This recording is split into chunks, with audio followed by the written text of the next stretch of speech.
faut retenir, je vais vous dire ce qu'il ne faut pas retenir ou ce qu'il ne faut pas apprendre par cœur. On est bien d'accord? Parce qu'il y a des choses, en fait, des voies de signalisation, des aspects moléculaires et cellulaires dont vous n'aurez pas besoin tout de suite. Alors, pour les cellules NK, bon, bien sûr, ici, on va pas vous demander d'apprendre par cœur le développement des cellules NK, à partir, bien sûr, de la cellule souche, la recirculation également. Par contre, les sous-populations, oui. Les différences phénotypiques et morphologiques entre les deux sous-populations, oui, ça, il faut le retenir. J'estime que pour un futur médecin, il faut être capable, en fait, de faire la différence entre cellules NK cytotoxiques et cellules NK immunomodulatrices.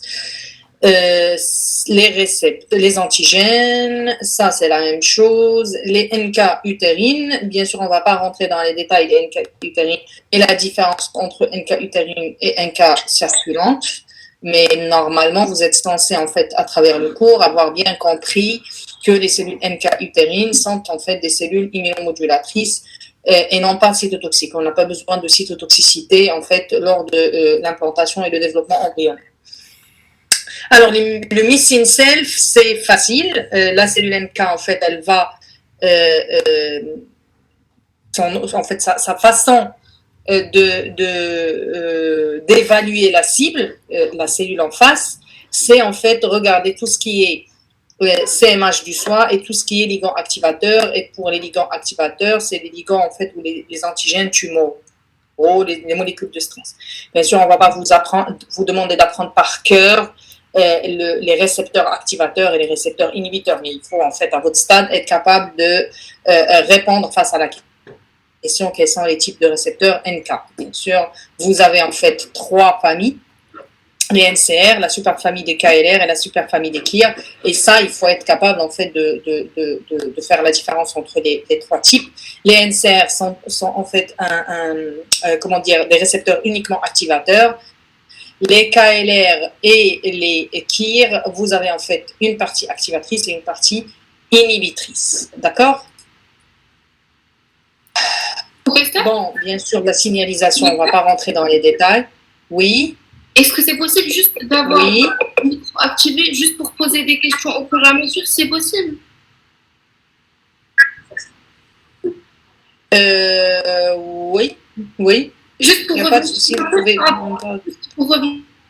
sur l'hypothèse du missing self, en somme, est-ce qu'il faut savoir comment la NK va fonctionner face aux cellules du soi, face aux cellules du non-soi et face aux cellules d'un donneur? Ou est-ce qu'il faut juste savoir qu'il y a une balance qui va venir... En fait, c'est la même chose. Il y a une balance face à la cellule du soi. Elle a le CMH classe 1 qui va l'inhiber. Et comme toutes les cellules du soi en fait, vont être stressées un petit peu, il y a un forme de stress, il y aura quelques petits ligands. Oui. Mais la balance, voilà, la balance, elle est en faveur de l'inhibition. Mais c'est-à-dire le missing self, la balance... Mais juste, est-ce qu'il faut savoir dans les détails les mécanismes ou est-ce qu'il faut juste savoir qu'il y a une balance, qu'il y a des récepteurs inhibiteurs et des récepteurs activateurs? Voilà, c'est ce qu'il faut savoir. Et du coup, c'est ce qui va nous mener vers les récepteurs MCR, KLR et KIR. Voilà. Ces récepteurs, il y en a qui sont activateurs et d'autres qui sont activateurs et inhibiteurs, sans savoir la reconnaissance. Oui. Pour les NCR, où vous avez en fait les NCR où vous avez uniquement des récepteurs activateurs. Et juste pour les KIR, est-ce qu'il faut savoir qu'il y a une queue cytoplasmique courte et une queue cytoplasmique longue, l'une inhibitrice, l'autre activatrice? Il faut savoir ça? Ben oui, parce que c'est ce qui fait la différence entre activateur et inhibiteur. Mais ça s'arrête là. Je ne vais pas vous demander en fait de citer les molécules adaptatrices d'Ab12, c'est les 3 epsilon. Okay. Mais il faut savoir que, par exemple, la superfamille des KIR, elle a une importance dans l'incompatibilité materno-fétale. Il faut les connaître ou est-ce qu'il faut vraiment juste se focus sur activatrice, inhibitrice? Activatrice, inhibitrice, point barre. Ok, donc ça marche. Ok, ça marche, je pense. Ok, ça c'est les récepteurs KIR, c'est ce qu'on vient de dire. Bien sûr, je ne vais pas vous poser la question par rapport au nombre de domaines extracellulaires, le nombre de domaines activateurs, le nombre de domaines inhibiteurs. L'objectif, c'est pas ça. Excusez-moi 2 secondes, j'ai un appel d'un prof. Ok. Oui.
Ça fait parfait. Ça fait parfait. Merci beaucoup. Merci. Merci. Professeur, s'il vous plaît, juste par rapport aux cellules NK, les deux populations, est-ce qu'il faut savoir toute la configuration cellulaire, c'est-à-dire les images que vous avez mis dans le cours, ou est-ce qu'il faut juste savoir qu'il y a des 56 high, c'est des 56 deep, que l'une Ben, vous n'aurez pas de photo, vous n'aurez pas de figure. donc, il faut juste savoir la fonction effectrice et le fait que l'une soit cytotoxique, l'autre soit immunomodulatrice. Oui, la différence phénotypique, c'est des 56, avec le taux d'expression des cytokines. Il y en a une qui va être en fait immunorégulatrice et qui va sécréter beaucoup de cytokines, et il y en a une qui va être, comment dire, qui va être cytotoxique, elle va être plus dans la cytotoxicité et non pas les cytokines. Et après, alors, présente au niveau du sang, de 90%. Oui. Ok. Ok, ça marche. Alors, qu'est-ce qui s'est passé? Alors, bon, bien sûr, ça, on ne va pas vous demander d'apprendre par cœur les récepteurs, mais par contre, il faut savoir qu'il y a, en fait, les récepteurs inhibiteurs ont un signal plus puissant que les récepteurs activateurs, d'accord? Bon, ça, c'est l'activation. On a dit que c'est une histoire de balance entre signaux activateurs et signaux inhibiteurs. Ça, c'est la même chose avec l'histoire du CMH présentée autrement. Bon, l'activation directe, l'activation indirecte. L'activation directe, c'est la cellule NK en fait face à la cible, d'accord? Elle va reconnaître une cible avec un ligand activateur et absence de ligand inhibiteur. L'activation indirecte, elle implique des cellules du système immunitaire comme les macrophages et les CD4+. On ne va pas vous demander d'apprendre par cœur les cytokines sécrétées dans ce micro-environnement. D'accord? Alors, la coopération NK et cellules dendritiques, ça, on l'a vu, c'est une autre façon, en fait, de potentialiser la fonction NK. Bien sûr, on ne va pas rentrer dans les détails de l'interaction avec l'ensemble des cytokines. Donc, par rapport à cette coopération, professeur, est-ce qu'il faut juste savoir qu'au final, les NK, ils ont plusieurs rôles, dont celui d'activer les cellules dendritiques? Non, pas uniquement d'activer les cellules dendritiques, à la maturation des cellules dendritiques, mais également les cellules dendritiques vont participer à la potentialisation de la fonction NK. C'est dans les deux sens, d'accord? Les cellules NK vont permettre la maturation des cellules dendritiques et les cellules dendritiques, une fois matures, et à travers cette coopération, vont potentialiser la fonction NK. D'accord? Oui, d'accord. Mais sans rentrer dans les détails des étapes. Bien sûr. L'objectif, c'est pas en fait, c'est pas de rentrer dans les détails. Je vous ai dit les mécanismes moléculaires de signalisation et d'interaction cellulaire, c'est pas en fait le premier objectif ou l'objectif majeur de ce cours. C'est juste pour vous expliquer l'intérêt. Par exemple, pourquoi j'insiste sur les NK-CD56, CD16, high, DIM, c'est parce qu'en fait, vous risquez de vous retrouver avec des immunophénotypages.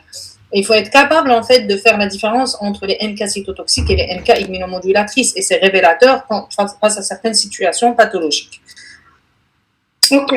Alors, bien sûr, ça, non. NK et échappement, non. L'environnement inflammatoire, il faut en fait, ce qu'il faut retenir de cette partie, c'est que les cellules NK, en fait, en fonction de l'infection, localisée ou systémique, le comportement va être différent et il y aura sécrétion d'un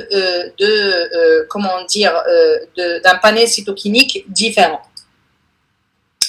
Alors, donnez-moi 2 secondes. Je dois juste vérifier quelque chose pour ne pas dire de bêtises. Allez. Un type.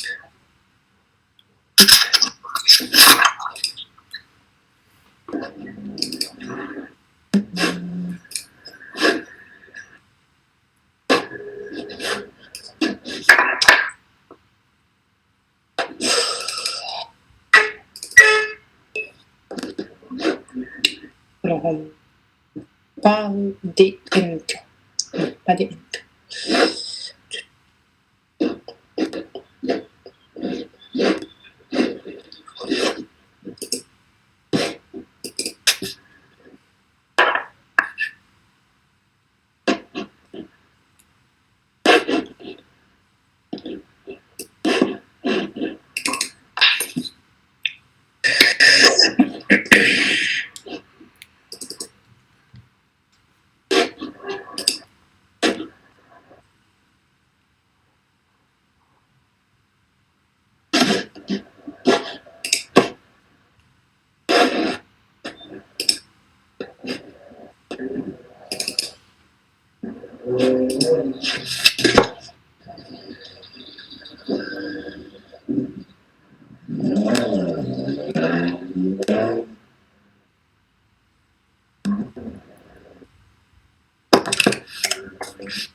Test, test, test, test. Ça marche. Ça marche. Ah, pardon, excusez-moi. Professeur, j'ai une question. Oui. Professeur, vous avez dit quand les NK, ça dépend de leur micro-environnement, elles sont soit immunomodulatrices, soit pro-inflammatoires. Mais est-ce que, par exemple, il y a des infections systémiques où les NK ils vont sécréter de l'interféron gamma? Ou c'est que vraiment Oui. pour les infections? Non. Uniquement, en fait, on va se limiter. On ne peut pas, en fait, on peut pas rentrer dans les mécanismes. Si vous pouvez juste désactiver Alors,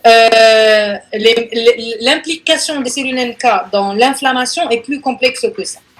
L'objectif de cette diapo, c'est juste vous montrer qu'en fonction de l'infection, est-ce qu'elle est localisée ou systémique, on va, en fait, le comportement de la cellule NK ou le panel de cellules NK, le panel de cytokines produit par les cellules NK va être différent. Et on s'arrête là. Parce que si on rentre dans les détails, je vais vous perdre. D'accord. Alors, ça, bien sûr, comment dire, le rôle des cellules NK dans chaque tissu, c'est à comprendre et non pas à apprendre par cœur. D'accord? Alors, pour les cellules NK, s'il faut que je résume,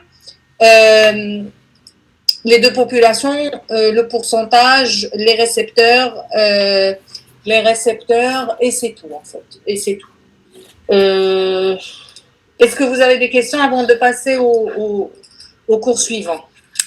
Professeur, juste par rapport au NK utérine, est-ce qu'il faut savoir autre chose ou est-ce qu'il faut juste savoir que ça n'a pas de rôle cytotoxique, c'est juste pour l'environnement? Ça veut dire juste pour l'environnement. C'est-à-dire pour que ce soit tolérogène. Pardon? C'est-à-dire juste pour que ce soit tolérogène ou est-ce qu'il faut savoir plus? Voilà, c'est ce qu'il faut retenir. C'est ce qu'il faut retenir. Donc, il faut retenir que les NK utérines, c'est pour faire un environnement tolérogène. C'est tout. Oui. Ok, ça marche pas. Alors, d'autres questions? Connaître chaque antigène exprimé? Non, mais on va pas répéter. On va pas répéter tout ce que je viens de dire. On a dit, il ne faut pas apprendre par cœur les antigènes et les récepteurs, il faut comprendre. Vous avez 3 familles, on ne va pas rentrer dans les détails, vous n'aurez pas de questions très détaillées. D'accord? Il faut comprendre le principe. Oui. Oui, Adi. Ça va, je sais que le cours. أمدرك ليجي والو؟ ما كليتش شي حاجة حاطة حدايا ديك الحلوة كنضرب فيها باش تطلع لي السكر. الحلوة. عندي واحد صافي العيد الجابوني سيرتو شي حاجة صافي. أنت فين ما تمشي؟ أنا بوسكورة. خلص ريت البلوك أنا غادي لبوسكورة. صافي فهمتي تخاف شوية ما لا. عندنا كان رفيق ديال الأوبون. 2 secondes à faire.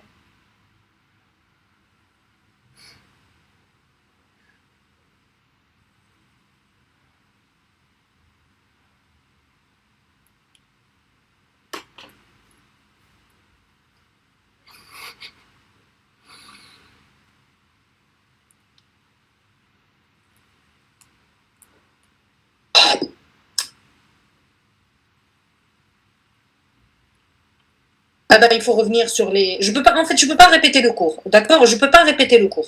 Dans le cours, on avait expliqué qu'il y avait un pourcentage. Et je suis sûre qu'on l'avait fait. Et il faut juste, en fait, réviser correctement. Parce qu'on a d'autres cours à revoir. Après, si vous ne trouvez pas, vous pouvez m'envoyer après le R de domaine de mort, s'il vous plaît. Le diapo ne défile pas. Parce qu'il n'y a plus de diapo, il faut qu'on passe au cours suivant. J'ai une séance à 16h.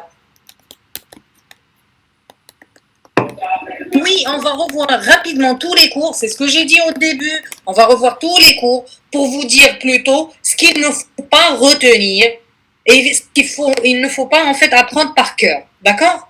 Je l'ai dit au début. Alors, pour les cellules NK, on a fait le tour de la question des anticorps thérapeutiques.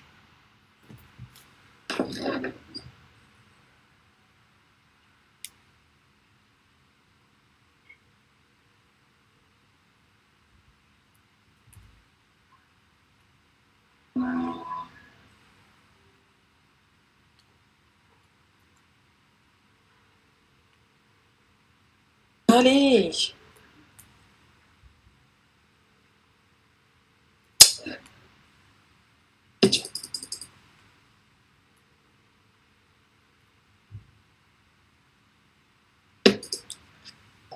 Des choses que j'évite, je ne vais pas les répéter. Alors, on arrive au cours sur les anticorps thérapeutiques. Vous avez deux types d'anticorps thérapeutiques. Vous avez les anticorps monoclonaux avec les murins chimériques, humanisés et humains. Ça, par contre, il faut apprendre la nomenclature. J'y peux rien pour vous. Et vous avez les IVIG, d'accord? Alors, pour les IVIG, je vais pas vous... En fait, c'est simple. On va pas vous demander d'apprendre le mécanisme d'action. Ça veut dire comment ça marche. Comment ça marche en matière de mécanisme? Est-ce que c'est partie FC dépendante ou partie variable dépendante? Alors, ce qu'il faut en fait retenir, c'est que c'est des anticorps naturels. Dans les IVIG, vous avez des anticorps naturels. C'est produit par la lignée B1 sans stimulation, sans immunisation préalable. Et alors, ça, par contre, il faut l'apprendre par cœur. C'est ce que je vous ai expliqué durant le cours. J'ai beaucoup insisté sur ça, la différence entre les anticorps humains et les anticorps naturels. Alors, bien sûr, ils sont utilisés dans les immunodéficiences primaires et secondaires et dans l'auto-immunité. La différence, ça va être la dose. À faible dose pour les déficiences primaires, les immunodéficiences primaires et secondaires. Et l'objectif ici, c'est une sorte de substitution. Et vous avez en fait l'auto-immunité et l'inflammation. On va en fait donner les anticorps ou les immunoglobulines intraveineuses à forte dose. Et l'objectif ici, c'est c'est plusieurs mécanismes d'action qui vont permettre de réduire l'inflammation.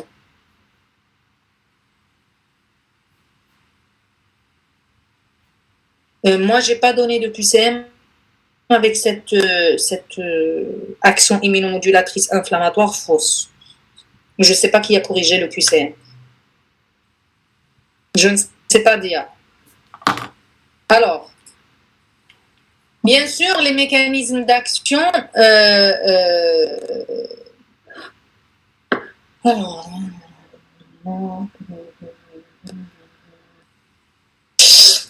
Alors, pour s'il vous plaît, les IVG dérivés de la balance des cytokines.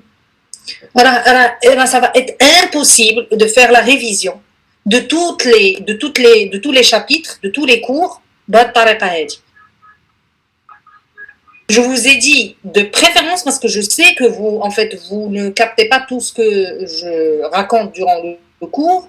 Je vais vous dire ce qu'il ne faut pas retenir. Par contre, ce qu'il faut retenir, je ne peux pas vous le dire directement. On est en période d'examen, d'accord? Alors. Professeur? Oui. Sur les immunoglobulines IV polyclonaux, donc il faut savoir que soit on les utilise en low dose, replacement therapy, soit en high dose therapy, et à ce moment-là, ça c'est pour les maladies auto-immunes, et l'autre c'est pour l'immunodéficience. Oui. Oui. On va connaître les mécanismes, à savoir qu'ils fonctionnent au niveau du complément, qu'ils vont fonctionner pour contrecarrer la VCC quand c'est des cellules quand les anticorps. Alors, moi, j'ai une question. Les IVIG, si je vous pose la question suivante, les IVIG est une thérapie à base d'anticorps polyclonaux. Les IVIG est une thérapie à base d'anticorps monoclonaux. C'est faux. Alors, Ben, c'est à base d'anticorps polyclonaux. Polyclonaux, c'est polyclonaux, d'accord? C'est en fait une thérapie à base d'anticorps polyclonaux. Alors, les mécanismes d'action, rapidement, vous avez en fait l'inhibition des facteurs du complément, notamment les anaphylatoxines C3 et C5A. Vous avez des effets qui vont être dépendants de la partie FC, et ça, c'est la cytotoxicité, d'accord? Les IVIG, en fait, peuvent occuper les récepteurs, occuper les FC récepteurs, d'accord? Et vous avez l'histoire du FcRn, d'accord, qui permet en fait, en se fixant sur ce récepteur, ils augmentent la demi-vie, ou plutôt ils réduisent la demi-vie des anticorps auto-humains. C'est surtout dans l'auto-immunité. D'accord? Alors,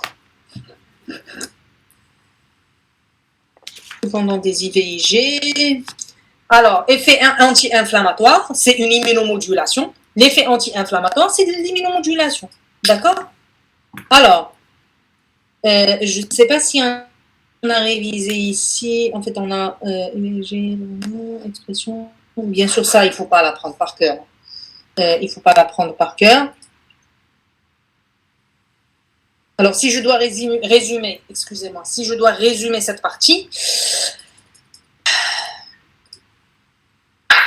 les IVIG sont constitués d'anticorps humains et anticorps naturels, parce que c'est un pool, parce que vous prenez en fait un sérum et vous poolez anticorps humains et anticorps naturels. Ils sont en fait produits, les anticorps naturels sont produits par la lignée B1, vous avez de type B1 et B2. Ça, il faut l'apprendre par cœur, j'y peux rien pour vous. Ça également, la différence entre IVIG dans les immunodéficiences et dans l'auto-immunité. Les mécanismes d'action, alors, en fait, c'est riche en anticorps naturels qui vont reconnaître certaines molécules comme les cytokines, comme le complément, comme les facteurs d'activation des cellules. Ça, c'est certains mécanismes d'action. Ça agit sur le complément. Ça va inhiber, en fait, comme il y a des anticorps naturels anticompléments, ils vont fixer le complément et ils vont réduire l'inflammation. La partie FC récepteur, les anticorps, les IVIG vont en fait occuper les sites, d'accord? Occuper les sites FC récepteurs, d'accord? Ils vont se fixer et ils vont protéger les cellules cibles. Et à votre avis, les cellules cibles, ça peut être quoi dans ce cas? Une situation pathologique. Des cellules du foie. Les cellules du foie, d'accord? Ils vont protéger les cellules du foie parce qu'ils vont... En fait, les anticorps auto-humains vont se fixer sur la cellule cible, d'accord? Et ils vont attendre, en fait, l'arrivée des cellules du système immunitaire pour l'attaquer, pour l'éliminer. Sauf qu'en injectant une forte dose d'anticorps, ces anticorps vont occuper les FC récepteurs et la cellule cible, elle va être protégée parce que l'autre anticorps en lui-même, il ne possède pas en fait d'activité, il va rester fixé sans que la cellule soit attaquée et éliminée. D'accord? Alors, c'est tout ce qu'il faut retenir, FcRn. Pour les anticorps monoclonaux, bien sûr, immunomodulation, les anticorps monoclonaux, ce qu'il faut retenir de tout ça, c'est ça, l'immunogénicité qui va être réduite, les DCI, d'accord? Oh, c'est où? Les DCI, je pense que c'est dans la partie... voilà, les anticorps, le DCI et l'immunogénicité qui va être réduite. Mais ça, on l'a vu et on l'a revu à plusieurs reprises et vous l'avez eu également en contrôle. Donc, tout ce qu'il faut retenir. D'accord? Les anticorps bispécifiques, c'est des anticorps qui vont avoir 2 spécificités. D'accord? Et l'objectif, c'est quoi? Ça va être de rapprocher, le rapprochement. Rapprocher la cible, de rapprocher en fait le traitement de la cellule cible. Alors, vous avez exemple ici le blinatumomab, et le blinatumomab, c'est un anticorps bispécifique d'origine. CD19. Oui, mais l'origine, momab. Il est murin. Voilà. Alors, et c'est tout pour cette partie. Madame, Des questions? oui, sur les immunoglobulines intraveineuses, juste pour les mécanismes, parce qu'on les a revus. Donc, est-ce que ça veut dire qu'il faut connaître les mécanismes, ceux contre le complément et ceux contre les auto-anticorps, anticellules du foie? Mais vous venez de le dire, c'est contre le complément, contre les anticorps, en fait, ça occupe les récepteurs. Il ne faut pas l'apprendre, il faut juste le comprendre. Il faut juste savoir un mécanisme anticomplément et un mécanisme. Voilà. Pour le mécanisme. Vous comprenez en fait la logique, vous n'avez pas besoin d'apprendre par cœur. Ça, en fait, contre l'inflammation, bien sûr, les mécanismes d'action des IVIG sont très nombreux. Mais juste pour vous expliquer, pour vous illustrer en fait l'objectif de cette thérapie, je vous ai parlé du complément et je vous ai montré en fait le FcRn pour vous dire comment ça marche. D'accord? Le FcRn, vous savez que ces anticorps vont occuper la place. Ils vont réduire la demi-vie des anticorps auto-humains et ils vont également inhiber la lise des cellules parce qu'ils occupent les récepteurs FC récepteurs. D'accord? C'est tout ce qu'il faut retenir. C'est les principes et non pas les détails. Ok, ça marche, professeur, d'accord. Alors, les IVIG sont obtenus du plasma d'au moins 1000 donneurs. En fait, ça varie entre... ils régulent la balance des cytokines. Le pool est de combien? C'est pas très important. Le nombre n'est pas très important. D'accord? Les protocoles varient parce que, comme je vous ai dit, c'est des donneurs et en fait, c'est pas un nombre fixe. C'est la quantité d'anticorps qui est importante. Oubliez le nombre. Vous n'aurez pas cette question. Il régule la balance des cytokines. Pour le cetuximab. Qu'est-ce qu'il a, le cetuximab?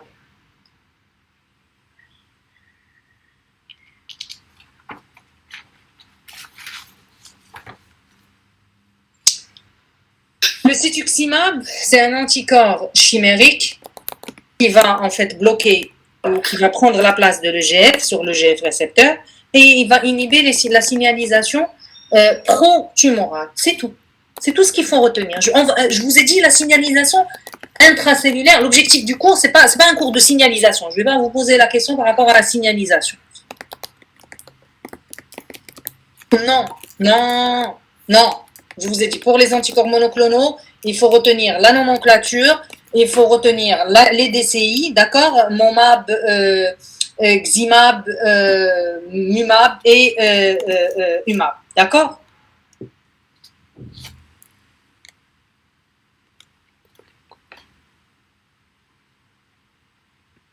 Bon, je pense que pour les anticorps monoclonaux, j'ai été claire. Je ne vais pas répondre. Alors, 5 minutes.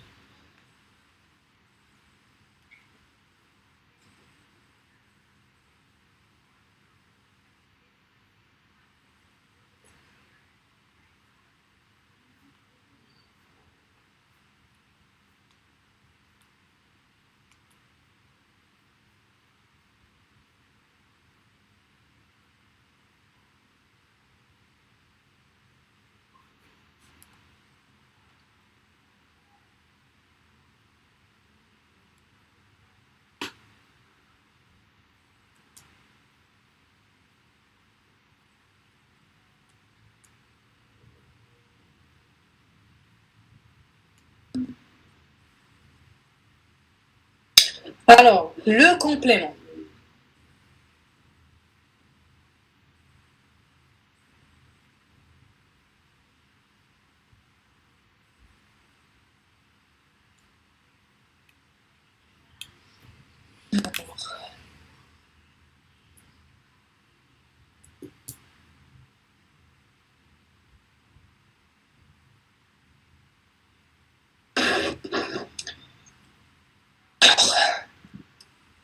Bien sûr, ça, il faut le connaître par cœur. C'est des protéines sériques. Vous avez des protéines régulatrices et dans les protéines régulatrices, vous avez des régulateurs solubles et des régulateurs membranaires. Vous avez également des récepteurs membranaires au fragment C3. Ça, on l'a vu en cours. Alors, le rôle du complément, c'est l'inflammation, c'est la formation du complexe d'attaque membranaire, la facilité la phagocytose par optimisation, et bien sûr l'immunomodulation, parce que vous avez des fragments C3 clivés qui vont en fait aller se fixer sur les récepteurs ou compléments, fragments du complément à la surface des cellules de l'immunité. D'accord? Alors, le rôle, c'est un mécanisme de défense, c'est le transport et l'élimination des complexes humains et la modulation de la réponse immune. On tourne autour de la même, de la même chose. Alors, bien sûr, je ne vais pas vous demander d'apprendre par cœur les régulateurs, d'accord? Les régulateurs du complément, que ce soit membranaire ou soluble.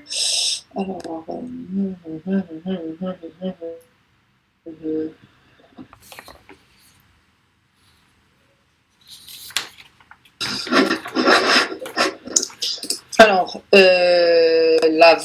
l'activation du complément ou les voies d'activation du complément, il faut juste savoir qu'il y a 3 voies et que chaque voie est initiée par un activateur différent qui va mener à la formation de la C3 convertase, d'accord? Et après, vous avez la voie commune finale. Les détails, les récepteurs d'inflammation, CR1, CR2, CR3, il faut en fait juste comprendre que les fragments du complément vont être reconnus par des récepteurs à la surface des cellules de l'immunité innée et de l'immunité adaptative, et c'est ce qui permet en fait l'immunomodulation. Alors tout ça, on l'a vu. Bien sûr, je ne vais pas vous demander d'apprendre par cœur les étapes, ces 3 convertases. Par contre, ça, en fait, les récepteurs, en fait, plutôt les fragments générés par le complément, C3b, C3a, C5a, il faut en fait être capable de faire la différence entre les anaphylatoxines impliquées dans l'inflammation, C3a, C5a, et l'opsonisation. Sachant très bien que les questions en fait que je pose l'examen, c'est pas des questions en fait, c'est pas des questions de, comment dire, de c'est ce que j'essaie de vous faire passer comme message. Vous n'aurez pas des questions genre mais bon. Alors, ça par contre, en fait, les régulateurs, il faut être capable de répondre. Si on vous pose la question, est-ce que les régulateurs sont des régulateurs membranaires uniquement ou exclusivement, et est-ce que en fait il y a des régulateurs solubles? Est-ce que les récepteurs des fragments C3 vont être en fait exprimés, et ça c'est ici, les récepteurs du fragment C3, et ça je l'ai bien expliqué, ils vont être exprimés par les cellules de l'immunité innée uniquement ou les cellules de l'immunité adaptative uniquement. Et bien sûr, ça c'est bon, ça on l'a vu, l'élimination, bien sûr on ne va pas rentrer dans les détails, ça bien sûr il ne faut pas l'apprendre par cœur, c'est juste pour vous montrer que le complément c'est pas uniquement la formation du complexe d'attaque membranaire, et on s'arrête là. Le complément joue un rôle très important dans l'immunomodulation. Notion également très importante, pas tous les anticorps qui activent le complément, et ça on l'a vu. Excusez-moi, allô? Allô? Allô? Oui, professeur, on vous entend.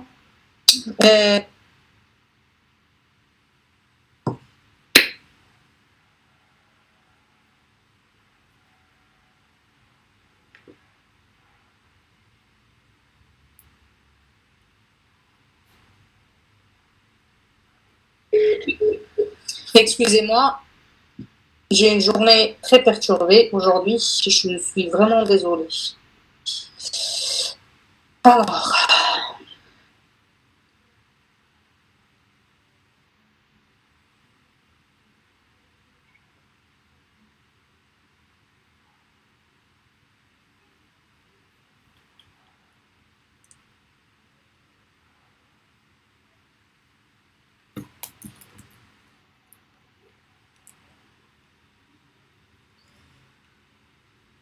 Alors, bien sûr, ça, il ne faut pas l'apprendre par cœur. C'est juste pour vous montrer que le complément, sa fonction ne se limite pas à l'élimination des complexes humains, ne se limite pas en fait à la formation du complexe d'attaque membranaire et la génération des anaphylatoxines C3 et C5A, mais également en fait agir sur les cellules du système immunitaire, mais pas que les cellules du système immunitaire. Vous avez également les cellules endothéliales et les plaquettes. Oui. Professeur, s'il vous plaît. Oui. Juste par rapport aux protéines régulatrices, il faut savoir qu'il existe des protéines régulatrices qui sont sériques, d'autres qui sont cellulaires. Membranaire, cellulaire, ça peut être cytoplasmique. Membranaire. Et il faut savoir que les régulateurs du C3b, ils appartiennent aux deux groupes. Ça veut dire les régulateurs du C3b, ils peuvent être membranaires comme ils peuvent être sériques. Les régulateurs du complément en général sont soit sériques, soit membranaires. D'accord. Sur la diapo des régulateurs sériques. Ici, on vous a montré les régulateurs du C3b, mais il y a le CD59, d'accord. Ici, en fait, le facteur H et le facteur I sont impliqués dans la régulation du fragment C3b, mais la protéine S et la clustérine, non. D'accord. Pour vous faciliter la tâche, ce qu'il faut retenir, c'est que les régulateurs du complément peuvent être sériques, solubles dans la circulation, comme ils peuvent être membranaires. C'est tout ce qu'il faut retenir. D'accord? Ok, parfait. Ok, on avance. Alors, ça, il faut le savoir, les récepteurs sont exprimés par les cellules de l'immunité innée, mais également par les cellules de l'immunité adaptative. Alors, l'élimination des complexes humains, l'élimination des débris apoptotiques, l'immunomodulation. Alors, on arrive à la partie qui normalement vous concerne le plus. Pourquoi on vous parle du complément? Pourquoi je vous ai parlé du complément? Parce qu'il y a des pathologies où le complément est incriminé, d'accord? Et on pense que dans toutes les pathologies, le système immunitaire est incriminé. Alors, le complément, il va être incriminé dans pas mal de pathologies, notamment, en fait, il peut être incriminé par des mutations directes, d'accord? Comme ça peut être un polymorphisme, d'accord? Juste la modification d'une base ou deux qui va faire que les fonctions du complément, soit on va avoir un gain de fonction, ça veut dire que les protéines du complément vont être hyperactivées ou sous-activées, d'accord? Ne vont pas assurer leur fonction. Ce qu'il faut retenir ici, c'est que, en fait, ça c'est le rituximab. Et il y a une notion très très importante, par exemple ici en fait l'IgG4, voilà, je vous ai donné l'exemple, n'active pas le complément. C'est pas tous les anticorps, c'est pas tous les fragments IgG qui activent le complément. L'IgG4 n'active pas le complément, d'accord? Alors ça, bien sûr, ça il faut pas l'apprendre par cœur. Ça, l'opsonisation, on sait très bien que le rituximab, et ça on l'a vu dans le cours d'immunothérapie, le rituximab, il permet en fait d'activer la BCC et la CDC. Alors ça, bien sûr, il ne faut pas l'apprendre par cœur. Le C5, non. Alors, l'éculizumab, et ça, je reviens sur cette notion qui est très importante. L'IgG4 n'active pas le complément. C'est pour ça qu'ils ont changé en fait la première version qui était IgG2 avec un fragment IgG4. D'accord? L'éculizumab, c'est un anticorps de quelle origine?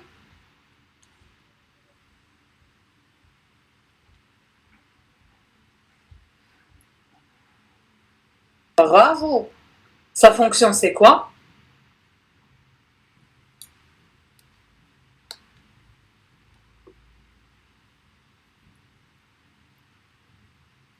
Mais en fait, il fait quoi l'éculizumab?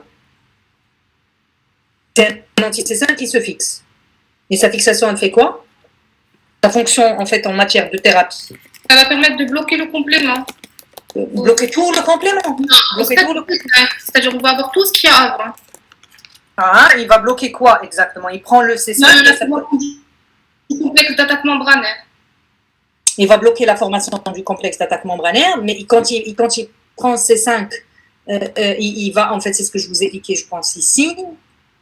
L'anticorps, en fait, l'épitope, il est là. L'anticorps, normalement, il reconnaît cet épitope, et je vous ai dit que même si le fragment C5, l'anaphylatoxine C5, le site est loin en fait de l'épitope, la fixation de l'anticorps empêche la génération de la C5A, anaphylatoxine, d'accord? D'accord? Vous allez en fait, il y aura pas de, bien sûr, il y aura pas d'anaphylatoxine, il y aura pas de formation de complexe d'attaque membranaire. Vous bloquez tout ça, mais n'oubliez pas qu'il y a, en fait, quand vous parlez du C5, vous parlez du complexe d'attaque membranaire, mais vous parlez également de la C5A, qui est une anaphylatoxine. Est-ce que c'est clair? En fait, il bloque le C5 et empêche la libération de l'anaphylatoxine. Alors, on a parlé du fragment IgG4. Alors,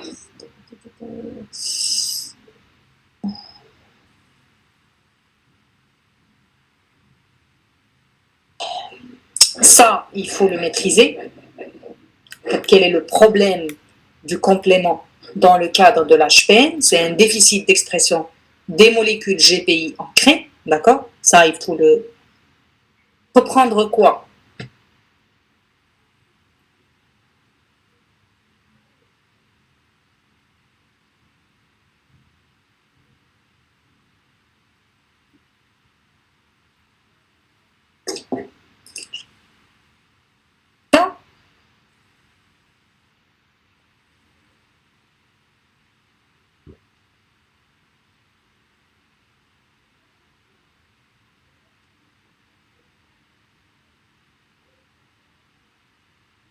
Voilà, ça agit à ce niveau-là.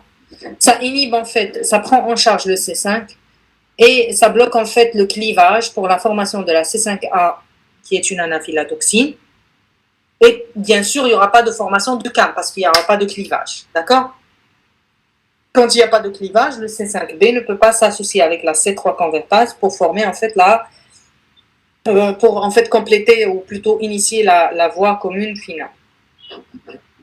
Alors, ça, il faut le connaître.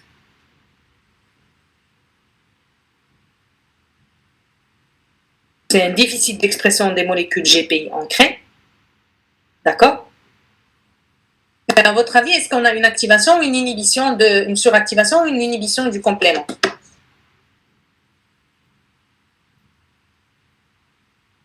Parfait. Alors, bien sûr, ça, c'est juste pour vous expliquer comment ça se passe. Sur la diapo, on vous a expliqué en fait durant le cours que ça, c'est une cellule normale. Le globule rouge, en fait, en général, en situation normale, il exprime DAF, CD35 et CD59, d'accord? Et le clone HPN, il y aura pas de DAF sur le clone HPN ni de CD59 parce qu'il n'exprime pas l'encre GPI. On va avoir uniquement le récepteur CR1 à la surface. C'est ce qui va faire que la cellule le globule rouge ne pourra pas vraiment contrôler l'activation du complément à sa surface. C'est un défaut en fait d'expression des molécules régulatrices avec une suractivation du complément à la surface de ces globules rouges. Alors, l'HPN, oui, ça, la physiopathologie, il y a également les thromboses. Bien sûr, ça, il ne faut pas l'apprendre par cœur, ça c'est juste pour vous expliquer. Alors, le syndrome hémolytique et urénique. Le problème du complément, c'est quoi? C'est un défaut de régulation. D'accord? Vous avez dans le syndrome hémolytique et urénique, vous avez deux choses. Soit vous avez une baisse de la régulation, excusez-moi.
Alors, je disais, dans le syndrome hémolytique et urémique, vous avez en fait soit un défaut de régulation, soit une activation, d'accord? Soit vous régulez moins le complément, soit vous avez en fait une activation du complément. Et ça touche, et ça c'est très important, ça touche la voie alterne du complément, d'accord? C'est une dérégulation de la voie alterne du complément. Vous pouvez avoir des mutations gain de fonction, ça veut dire des mutations qui vont toucher certains facteurs et ils vont être suractivés, soit des mutations perte de fonction, ça veut dire la protéine elle est là, mais elle n'assure pas son rôle, sa fonction, comme le facteur H, le facteur I et le CD46. Ce qu'il faut garder en tête, c'est que pour l'étiologie du CHU, plutôt le SHU, c'est que en fait le défaut touche la voie alterne du complément, et vous avez les deux choses.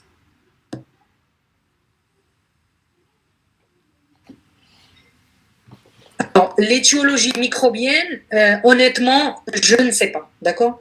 Tout ce que je sais, c'est que c'est un défaut, d'accord? Et c'est ce qui me concerne en tant qu'immunologiste, c'est un défaut de régulation du complément, d'accord? Qui touche la voie alterne, qui concerne la voie alterne. Alors, l'anticorps, voilà. Facteur H, bon, ça a zappé,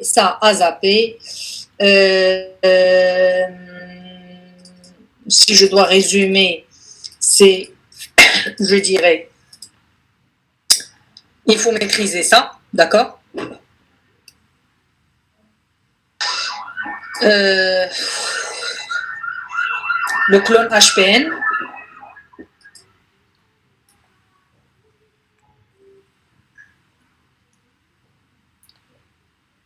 Le défaut de dérégulation de la voie du complément dans le SHU, avec les mutations gain de fonction et perte de fonction. Ça en zappe. Et bien sûr, la notion en fait de susceptibilité au méningocoque. D'accord? Des questions? Parfait. Wow, 15h34. Alors, les états d'hypersensibilité.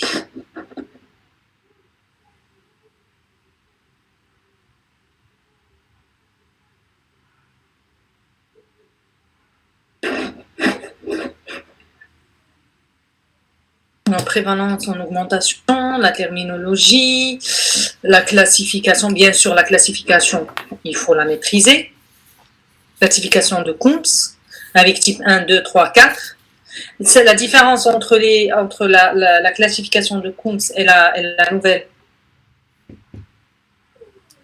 La classification en fait, la différence entre la classification de Coombs et de l'ombrelle, c'est en fait est-ce que le phénomène est immunologique ou pas, et quand c'est immunologique, est-ce qu'il est IgE dépendant ou IgE indépendant, d'accord? Alors bien sûr,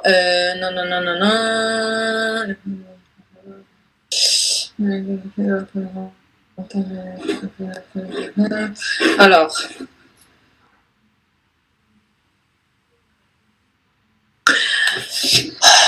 les questions porteront principalement sur l'hypersensibilité IgE dépendante, d'accord? Sur le oui, Hanan. J'ai pas fait attention, j'ai activé mon micro-serveur, attention. Pas de souci. Alors, la peau, réaction anaphylatoxique, bref, introduction. Là, c'est pour ça, il faut le maîtriser. Les facteurs génétiques, les facteurs environnementaux et la rupture de tolérance périphérique. Bon, bien sûr, vous avez la phase de sensibilisation, la phase effectrice, et dans la phase effectrice, vous avez la phase précoce et la phase tardive. Et dans la phase de sensibilisation, vous avez en fait les IgE, la production des IgE et leur fixation sur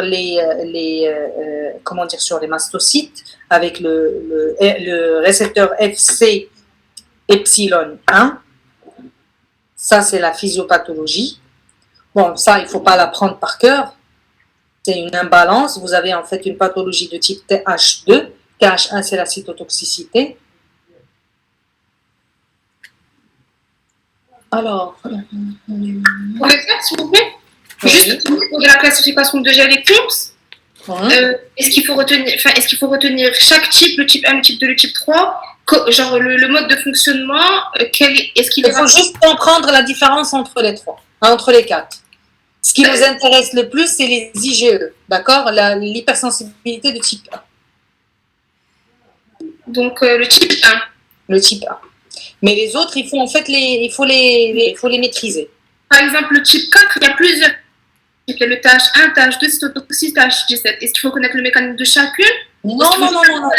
Déjà, si vous arrivez à saisir le type de TH impliqué, c'est déjà pas mal.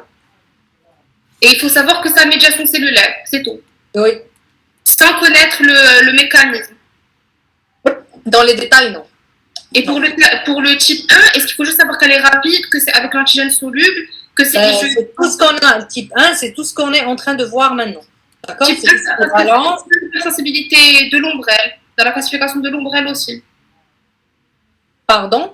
Le type 1, on le retrouve aussi au niveau de la classification de l'ombrelle. C'est l'hypersensibilité allergique IgE dépendante.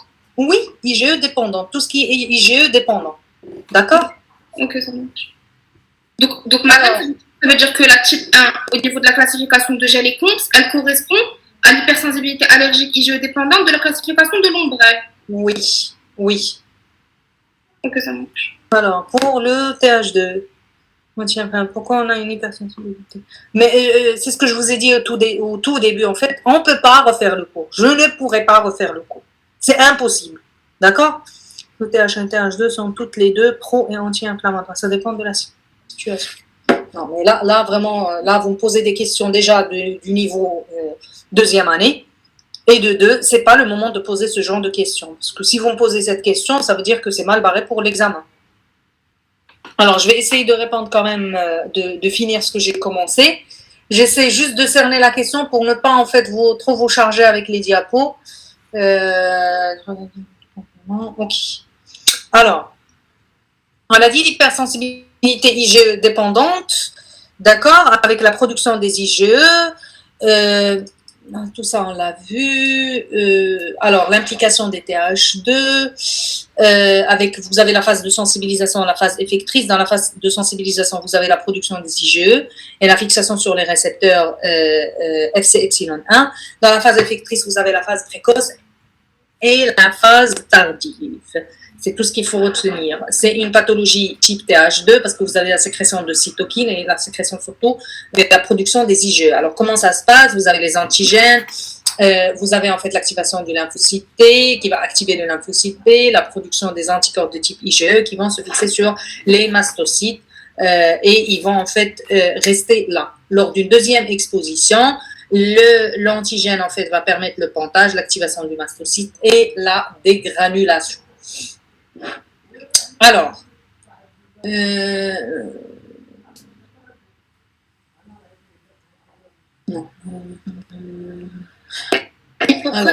il faut connaître les étapes de la phase de sensibilisation et connaître les étapes des deux phases effectrices, à savoir la précoce et la tardive. Oui. Alors là, une notion très importante. Pourquoi en fait ce récepteur joue un rôle très très important? Parce qu'il est de forte affinité. Il a une forte affinité, d'accord? Il est de haute affinité. Ça, il faut également le retenir. Dès que l'antigène se fixe, pontage, dégranulation à forte dose, d'accord? Ça, c'est très important. Alors,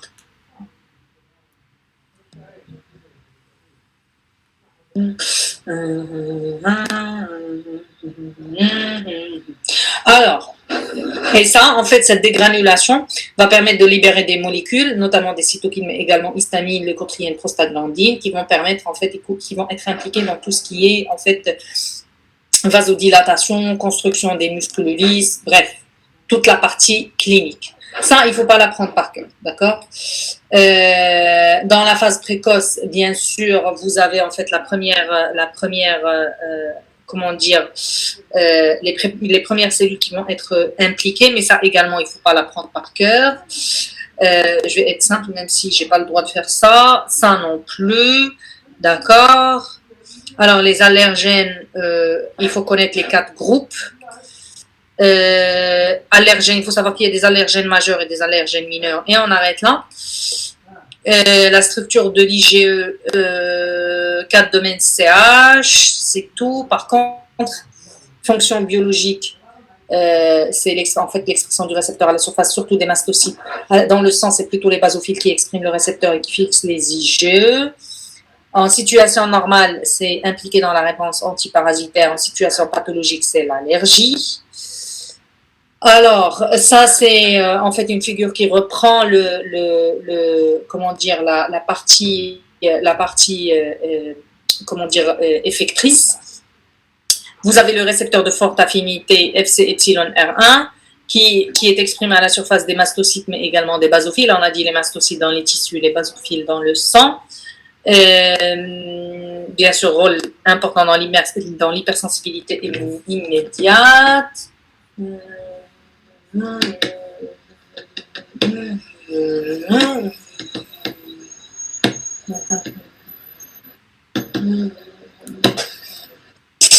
Ok. Alors, les récepteurs, il faut savoir qu'il y a 2 récepteurs et on s'arrête là. Les cellules effectrices, bon, les polynucléaires basophiles dans le sang, ils expriment le récepteur, ça c'est juste pour votre culture générale. Ça également culture générale. Ça également pour les mastocytes, vous avez les mastocytes en fait muqueux et dans les séreux, d'accord, dans les muqueuses. La différence qu'il faut retenir, alors, c'est les protéases, d'accord, la composition des granulations cytoplasmiques et également les sécrétions, d'accord. Les sécrétions, on va voir après les polynucléaires éosinophiles, ça c'est pour culture générale, pareil pour les récepteurs. Les médiateurs de l'allergie, il faut savoir qu'il y a 2 types, préformés et néoformés, et dans les néoformés, bien sûr, on ne va pas, parce qu'ici, en fait, vous avez la liste des préformés, d'accord, qui vont être libérés rapidement. Pour les néoformés, il faut juste savoir que vous avez en fait la voie de la cyclooxygénase, d'accord, on ne rentre pas dans les détails, et de la lipooxygénase, pas de détails, d'accord. Est-ce qu'il faut connaître ce que chacune des voies va donner, c'est-à-dire prostaglandine, thromboxane et LTB4, LTC4? Alors, pour la première voie, bonne question. Alors, pour la première voie, ce qu'il faut savoir, c'est que en fait, c'est une voie qui va vous générer des prostaglandines, d'accord, et la thromboxane A2. Et on s'arrête là. Pour la lipooxygénase, LTB4, LTC4, LTD4, bref, de toute façon, c'est un QCL. Vous saurez en fait, répondre si vous avez ce type de questions. Donc, est-ce qu'il faut connaître ensuite les actions de chacun ou là, c'est pas la peine? Non. Donc, vraiment, juste le résultat de la voie. Juste le résultat de la voie, le type de la voie et le résultat de la voie. Madame, et pour les préformés, il y a le grand tableau avec les effets biologiques et tout ça. Non. Juste en fait, pour l'histamine, on la connaît tous. Sérotonine, héparine, quelques facteurs, c'est tout. D'accord? Et l'origine, c'est très important parce que c'est soit mastocyte, soit basophile. Donc, il faut juste savoir l'origine. Juste savoir l'origine. Et savoir qu'ils sont réactionnels. Ça veut dire réactionnel. Ça veut dire qu'ils sont, c'est-à-dire qu'ils n'ont pas besoin de, ils sont déjà prêts à l'emploi, prêts à agir. Oui, exactement. Voilà. Alors, vous avez également le facteur PAF. Et pour le facteur PAF, ce qu'il faut retenir, c'est qu'il est impliqué dans l'inflammation allergique et il est synthétisé par les mastocytes, les macrophages, les éosinophiles et les neutrophiles. Et on arrête là. D'accord? Vous avez également les cytokines, on ne va pas rentrer dans les détails, c'est une réponse type TH2, quand vous avez la réponse TH2 qui va vous générer des cytokines et qui va vous activer les lymphocytes B pour la production des anticorps. Alors, pour la partie diagnostic, ce qu'il faut retenir,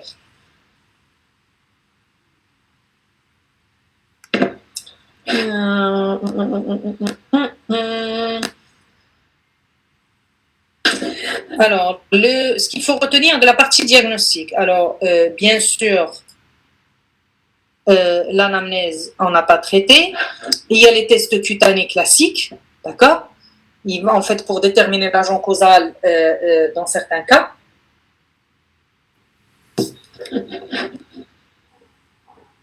Mais pour les bilans immunologiques, oui. Non, c'est bon, c'est juste par erreur. Pour les bilans immunologiques, vous avez en fait des tests qui vont en fait explorer le terrain allergique en dehors de l'allergie, d'accord? Vous n'êtes pas en phase de poussée, en fait, vous n'êtes pas en train de développer une inflammation. Et l'exploration du terrain allergique, c'est soit en fait l'étude du taux d'éosinophiles, d'accord? Soit le dosage des IgE sériques total. On ne rentre pas dans le détail des techniques parce que ce n'est pas l'objectif. Soit en fait les IgE totaux, d'accord, soit les IgE spécifiques. Vous cherchez en fait, vous avez en fait une idée sur l'allergie, d'accord. Vous avez une idée sur la molécule qui a induit la production des IgE spécifiques. Alors ça on zappe. Bien sûr, vous avez les tests de dégranulation des basophiles, les tests de libération d'histamine, dosage de tryptase et le test d'activation des basophiles. Mais tout ça, en fait, on ne va pas vous poser la question par rapport au protocole, au détail, d'accord? Si vous aurez une question, ça va être listé, quels sont les tests, il faut juste apprendre par cœur les tests. Alors, le traitement.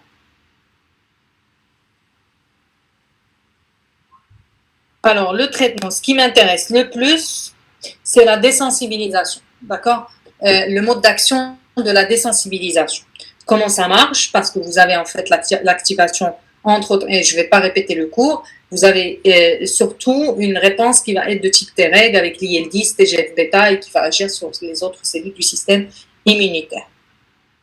Alors, vous avez également des biothérapies à base d'anticorps monoclonaux qui peuvent soit cibler en fait les récepteurs à l'IgE, d'accord, le récepteur de forte affinité et le récepteur de faible affinité. Ça peut cibler les cytokines, comme ça peut en fait,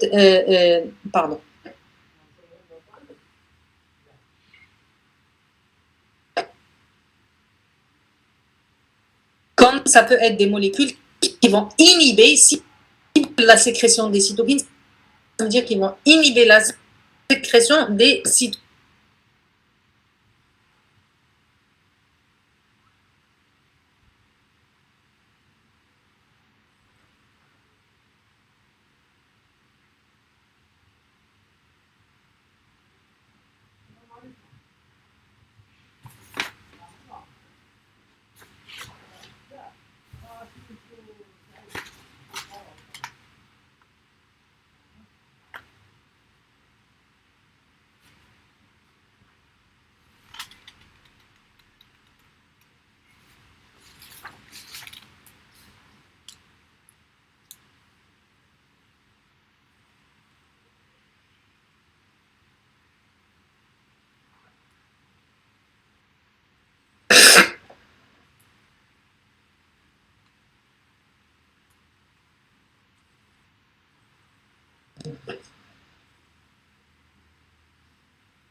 Allô? Vous arrivez à m'entendre? Alors, la dernière question qui a été posée, j'ai pas pu en fait la lire.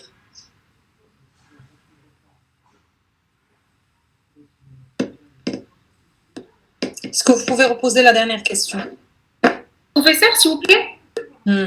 juste par rapport à l'immunothérapie spécifique pour la désensibilisation. Hmm. Est-ce qu'il faut savoir le mode d'action de désensibilisation, c'est-à-dire comment ça se passe?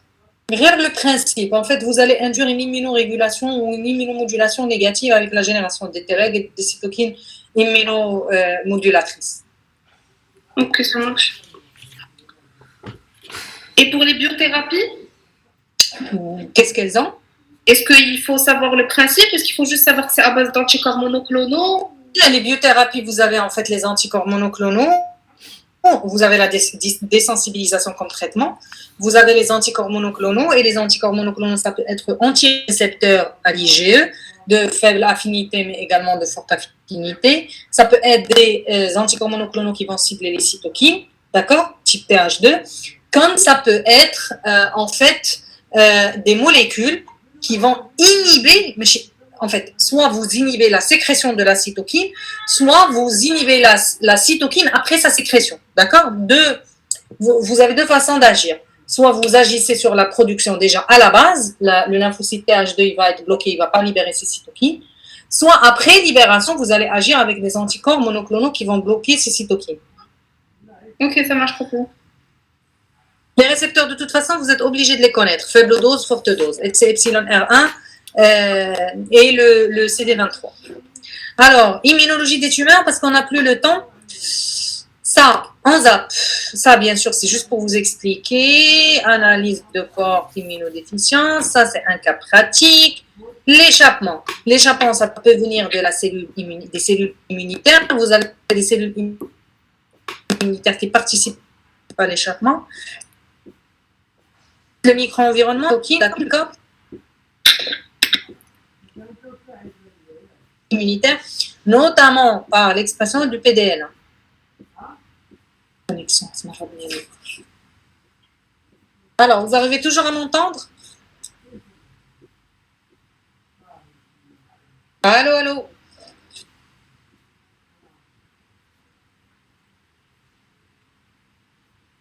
Est-ce que la connexion est toujours bonne?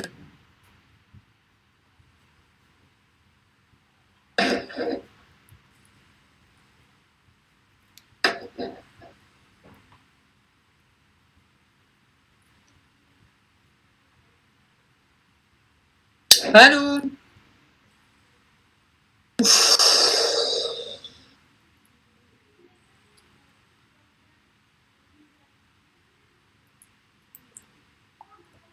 Professeur, on vous entend et la connexion elle est bonne.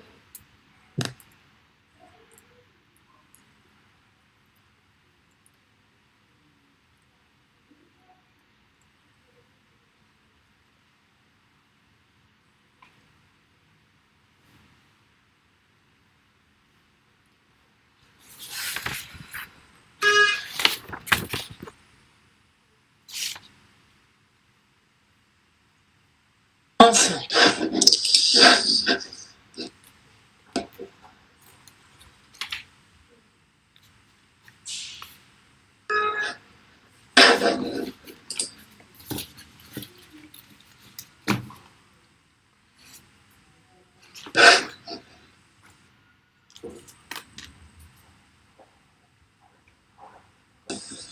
Est-ce que vous arrivez à m'entendre? Parfait. Alors, ça, on zappe. Ça, il faut l'apprendre par cœur. C'est ce que je vous ai dit la fois dernière. Mais bon, toujours répéter les choses. Ça, on zappe. Ça, il faut l'apprendre par cœur. Ça, on apprend jusque ce stade-là. Macrophage type 1, macrophage type 2. Le premier antitumoral, le deuxième est protumoral et on arrête là. Alors, ça, on zappe. Également en zap, ça on l'a vu, ça à apprendre par cœur. Est-ce que vous arrivez toujours à me suivre? Alors, oui, Zineb.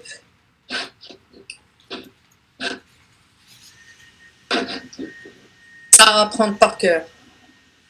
Ça également à apprendre par cœur parce que c'est tout le problème en fait des immunothérapies anti-checkpoint inhibiteurs. Parce que jusqu'à 30 à 50% des patients en fait répondent, mais le reste non, et c'est parce qu'en fait il y a d'autres mécanismes moléculaires qui vont permettre à la cellule tumorale d'échapper. Bon, ça bien sûr c'est pas apprendre par cœur, ça non plus, et les CAR-T-cells non plus. Alors, immunothérapie. Ben, bien sûr qu'il faut connaître. Alors, immunothérapie. Le mode d'action, les mécanismes d'action des anticorps thérapeutiques, ça, il faut l'apprendre par cœur. D'accord? Ça, c'est quelques cibles, mais vous êtes en fait, vous pouvez zapper ça. Il ne faut pas l'apprendre par cœur parce que, comme je vous ai dit, c'est des cibles potentielles, d'accord, en voie de développement. Pour le PD1, CTLA4. CTLA4, ça a été développé avant le PD1, d'accord? Et on s'est rendu compte, juste pour l'histoire, on s'est rendu compte que CTLA4 donne plus d'effets secondaires que PD1. Quand on a zappé CTLA4 et c'est plutôt PD1 qu'on utilise. Je ne vais pas vous demander d'apprendre tout ça par cœur. Les mécanismes d'action, c'est ça, d'accord? C'est ce qu'il faut apprendre par cœur. Mécanisme d'action des anticorps thérapeutiques en ZAP. Dans les maladies auto-immunes, vous avez en fait l'exemple du rituximab. Le rituximab, c'est un anticorps de quelle origine?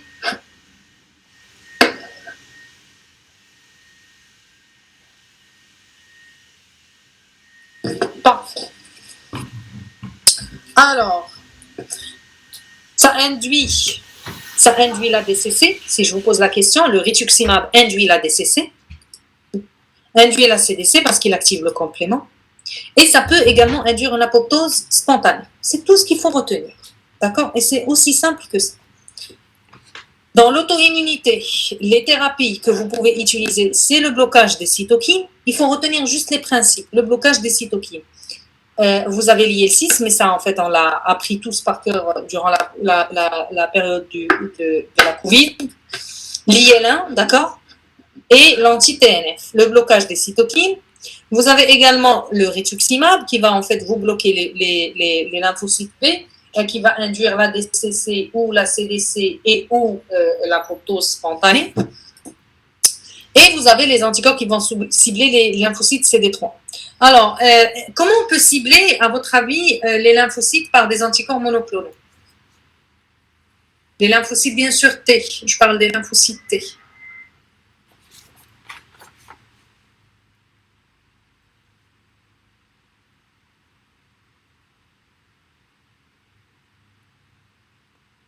Anti-CD3, un autre anticorps, si c'est un CD4.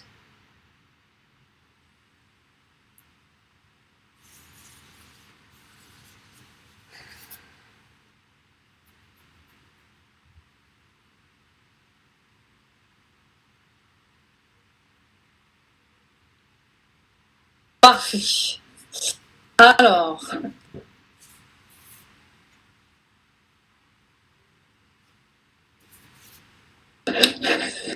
on cible les lymphocytes T et bien sûr, on peut générer des lymphocytes T régulateurs à l'aide de l'IL-2 à faible dose. Alors, les immunothérapies antitumorales, bon, on revient sur la notion de l'environnement, qui peut être antitumorale ou pro-tumorale, ça c'est à apprendre par cœur. Alors, dans le micro-environnement antitumoral, vous pouvez en fait activer les cellules, rajouter des cytokines et tout. Mais dans le micro-environnement pro-tumoral, vous allez utiliser les checkpoint inhibiteurs. D'accord? Ça, on l'a vu, ça, on l'a vu, ça, on l'a vu. Les anti-PD1, PDN1. Et l'histoire, en fait, ça, par contre, il faut l'apprendre par cœur. D'accord? Ça, c'est quand vous avez une tumeur non infiltrée par les lymphocytes, il faut passer par les cytokines ou la vaccination. D'accord? Pour après, une fois les lymphocytes infiltrés, vous pouvez donner le PD1, PDN1. Plutôt l'anti-PD1, l'anti-PDL. Ça, c'est pas à apprendre par cœur. Ça non plus, ça non plus, ça non plus, et ça non plus. Ok? Est-ce que c'est clair? Parfait. Je vous en prie. Professeur, une dernière chose, s'il vous plaît. Serait-il possible de vérifier la correction du partiel une dernière fois avec l'administration pour éviter qu'il y ait des erreurs? Très souvent avant. Vous savez que l'administration, on communique la correction et après on n'a plus le droit d'intervenir. C'est pas en fait de notre faute. Après, si on nous sollicite pour recorriger, à ce moment-là, on peut intervenir. Mais normalement, c'est interdit d'intervenir durant les corrections. Mais de toute façon, on passe l'examen, vous allez voir, c'est pas vraiment très compliqué, c'est les principes, ce qu'il faut retenir pour un médecin, en fait, on va dire généraliste, pour ceux qui vont faire après la biologie poussée ou l'oncologie ou la médecine interne, là, on pourra en fait après, discuter des détails.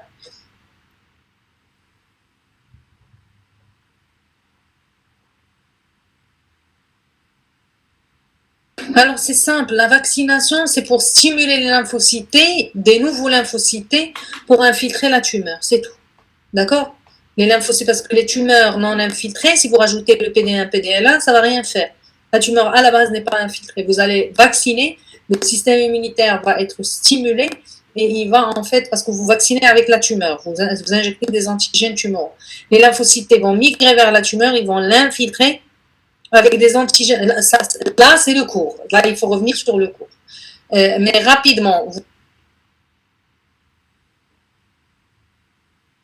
activez le système immunitaire, les lymphocytes vont partir sur la tumeur pour l'infiltrer. Et une fois infiltrés, ils vont commencer à faire leur boulot, mais les cellules tumorales vont en fait exprimer le PD1 pour inhiber les lymphocytes. Et à ce moment-là, vous pouvez rajouter l'anti-PD1 ou l'anti-PDL1 pour le lever de l'inhibition. Alors, pour les questions, s'il vous plaît, 25, je pense, pour l'immuno.